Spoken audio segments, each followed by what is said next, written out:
Hi folks, in this video I'm going to show you how to use variables with just a little bit of design. So I'm going to create a text object.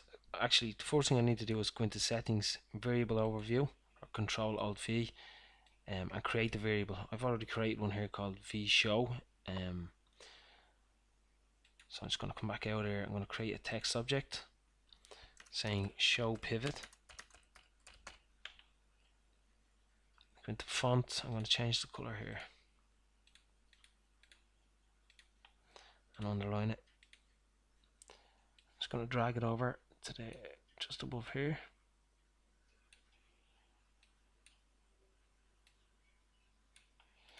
Let's go into properties again. I'm going to go in and make it transparent so it looks a little bit better.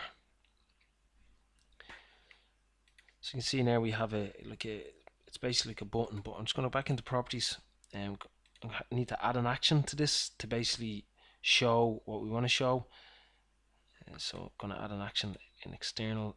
I'm going to set the variable, and the variable is vShow, and the value is 1.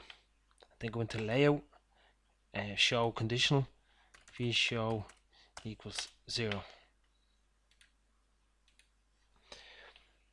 So at the moment this doesn't do anything, just when you click it, it doesn't do anything because we haven't set any variables to the other couple of objects here. The first one, actually, I'm going to go into properties of the pivot table and say vShow equals 1. I'm going to go back into, this text object so I've already created. In this text object, basically, there's inbuilt images, and I was able to get that from a posting by Barry Harmson at www.qlikfix.com.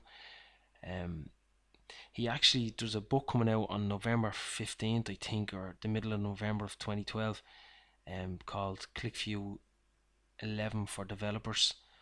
You need to check that out. This guy knows what he's talking about. So basically, this is an inbuilt image that I was able to get from some of the posting that Barry made. So at the moment, it's the representation is text. So I'm going to change that to image. I'm going to click OK. I'm just going to resize it. Go back into properties. Layout. I'm going to say vShow equals 0. Sorry, equals 1. I'm going to add an action. Set the variable vShow equals 0. And back into properties again. I'm going to go into general. I'm going to make that transparent. Just going to drag that then just in the corner of the pivot table. Back into properties again.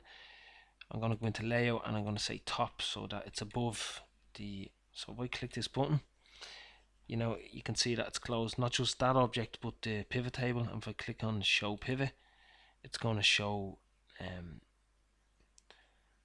the pivot table and the button to clear it. So again, once again, I'm just going to click into go into the website for Barry Harmson, qlikfix.com. You can see announcing Qlikview 11 for developers, the book. I'd advise you as soon as it comes out. Actually, I was right, November the 15th. I'm gonna pick one up, or maybe I'll get a free copy off Barry. I don't know. I don't even know the guy, but hopefully I will. And that's pretty much it. I'll see you next video.